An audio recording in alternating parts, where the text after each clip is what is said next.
Welcome to Yaka Digital Network. In Western galleries, we typically experience art as a static object. These paintings are intended to be viewed in a quiet, sterile environment, separated from the observers. In West and Central Africa, art operates as a living, breathing part of daily life. A dancer activates this mask with movement, swirling through the community in music and firelight to tell stories passed down for 500 years. These objects are born through specialized craftsmanship.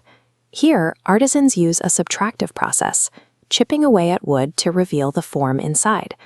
In other regions, like Nigeria, bronze is cast using additive techniques to create intricate metal figures. To understand these creations, we have to look past the physical material. These are functional tools designed specifically to bridge the gap between the physical world and the spiritual world of the ancestors. Because these pieces serve a spiritual purpose, artists rely on a technique called stylization. If a carving doesn't look like a realistic person, it's because the artist is intentionally exaggerating features to capture a concept rather than a literal likeness. Look at the proportions on this mask. The towering forehead is a deliberate choice, used in many West African traditions to signify deep intellect and wisdom. In contrast, the mouth is often carved quite small. This signifies prudence, the ability to hold one's tongue. By utilizing stylization, the African artist captures the truth of an idea. They are drawing the spiritual essence of a person, rather than their physical geometry. A carved mask hanging silently on a wall is effectively sleeping. In this state, it represents only a fraction of the actual artwork. We can visualize how this art functions using a pyramid. The foundation is the community gathering. Next, a dancer covers their skin in raffia fibers.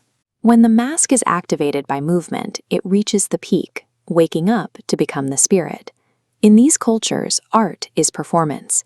It is a system of movement and sound, not just a wooden object. This visual language extends to textiles.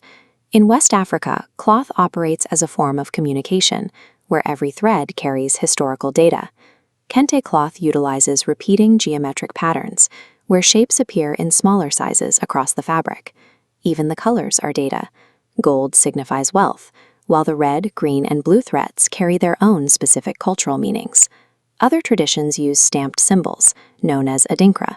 Each stamp is effectively a character in a visual font, allowing the wearer to state complex religious or moral beliefs without saying a word. This logic even applies to furniture. An Ashanti stool is carved from a single, solid block of wood to serve as a functional seat, but it is also a sacred object. Because it is physically linked to the home and the body, it is believed to hold the soul of the community, turning a simple tool into a record of a people's history. Local histories shaped distinct regional styles. This table compares them. West African art focuses on celebratory rituals, utilizing bronze and vibrant textiles. In Central Africa, the focus shifts toward power and protection, with intense figures honoring the ancestors. Ultimately, these traditions are sustained by three pillars. They are born through specialized craft, activated in ceremony, and held sacred by the entire community.